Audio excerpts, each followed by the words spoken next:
دايما السينما بتصور لنا ان اكتر حد جشع وبيحب الفلوس هو اكتر انسان مؤذي او اكتر انسان وحش. في الحقيقة ان دايما اي حد مؤذي او وحش هو الانسان اللي بيضعف قدام الحاجة اللي هو نفسه فيها قوي. مش شرط معنى ان انت عايزة حب او كده يبقى انت شخصية جميلة. انت ممكن تحت الحب ده مش هقولك بس تعملي حاجات غلط، مش شرط تعملي حاجات غلط، بس الفكرة تحت الحب ده ممكن تأذي ناس كتير عشان انت عايزة حب بزيادة. الراجل اللي هو معاه فلوس او اللي معاه اللي نفسه في فلوس بيسرق او بيغش عشان خاطر هو عايز فلوس اكتر، هو كده شخص اذى نفسه اذى ناس كتير.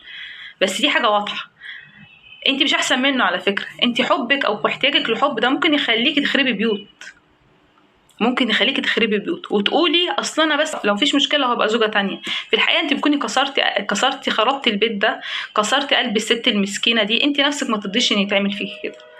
احنا بنحس ببعض. انت عارفه انت نفسك لو اتحطيتي في الموقف ده ايه اللي ممكن يحصل لك. في ستات كتيره بيجيلها القلب لما بتسمع بس ان جوزها هيتجوز عليها. في ستات كتيره بتبقى عايشه حتى لو جوزها مش هيتجوز عليها بتبقى عايشه في قلق احسن يتجوز عليها. وانت عارفه يعني احنا لو فرضنا ان الرجاله بيدوا نفسهم حقوق كتير اكتر من حقوقهم واحنا نفسنا بنديهم حقوق كتير قوي اكتر من حقوقهم، انت عارفه ان ده مؤذي. فما تقوليش اصل احنا وقعنا في حب بعض فجأة او احنا شفنا بعض فجأة فحبينا بعض. في حالات نادرة فعلا هما بصوا لبعض بصة كده فاعجبوا، مش اعجبوا بقى لو عشقوا بعض. دي حالات نادرة ما بتحصلش كتير في التاريخ. لكن في حاجات بيبقى ليها مساعي كتير، اللي هو كلمة على بصة على رسالة على انت عامل ايه دلوقتي على مش عارفة ايه، وبعد كده لما الموضوع يوصل لجد تقول احنا الموضوع يعني ما نعرفش حبينا بعض ازاي. يعني كل ده هما مش عارفين في السلسلة دي كلها هما حبوا بعض ازاي. وانا مش قصدي اخرب البيت ولا حاجه، بس الموضوع ده حصل غصب عننا ولو غير كده كنا رجعنا. لا، انت بعد كده لما راجل يبص لك وانت مهما كان احتياجك للحب دي منتهى القوه، ما راجل انت عارفه ان هو متجوز وبص لك او انت عارفه ان ممكن يحصل بينكم اعجاب، بقفل الباب ده من اولها. عشان انا ما احبش اذي حد، ما احبش اخلي ست يا عيني ممكن يجي لها قلب او تتنام مقهوره بسبب ان جوزها هيتاخد منها، عشان انا بس عايزه احس بالحب وعايزه اتجوز وعايزه استقر. فما فيش حاجه اسمها كده. دي الجزئية برضو بتاعت البنات اللي هي مثلا ممكن يكون صاحبتها بتبقى معجبة بحد وتيجي رايحة تكلم الحد ده، وبعد كده برضو الموضوع تطور بينهم.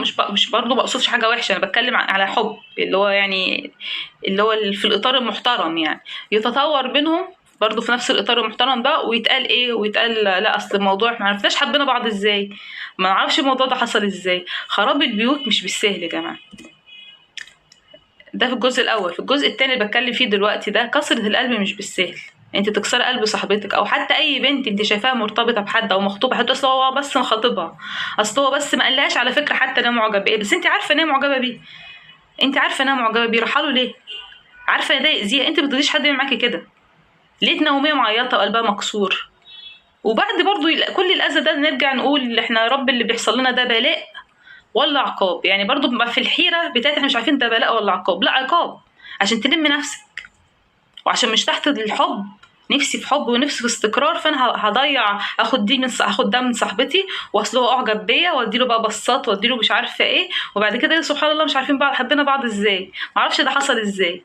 ابعت له رساله انت عامل ايه كويس وابص له بصه وعلقه كده، بعد كده انا مش عارفه بحقيقي ده ازاي حصل، مش عارفه ازاي حبينا بعض فجاه. فده مؤذي وده حرام ودي كسرة قلب. وفي الجزء الاولاني ده خراب بيوت، خراب بيوت مش بالساهل. وزي حتى لو هو انسان مش محترم، حتى لو هو اللي جري وراك، لو فرضت ان انت فعلا قافله كل الحاجات هو اللي جري وراكي برضه تكسريش قلب حد. احنا حاسين ببعض، احنا كبنات بالذات بنبقى عارفين يعني ايه كسرة قلب وعارفين يعني ايه الواحده تبقى عايشه في قلق احسن يكون جوزها يتاخد منها او جوزها تبص له اي واحده او هو نفسه اصلا مش امين فخايفه عليه من اي حد. انت عارفه الحكايه. فتخيلي ده كمان لما يحصل، تخيلي كمان لما ده يحصل وشوفي كسرة القلب اللي هتبقى فيها. فانت ما ترضيش اللي ما ترضوش لنفسك، ما ترضوش لحد. فانت ما تقليش حاجه عن السارق يعني، عن الغشاش، عن الناس الجشعه اللي احنا بنشوفها اللي تحت في تاثير المال عملوا ايه، عشان من كتر طمعهم في الفلوس عملوا ايه. انت من كتر طمعك في الحب شوفي انت عملتي ايه. انت مش احسن منهم في حاجه، نفس الذنب. بلاش نأذي بعض. شكرا.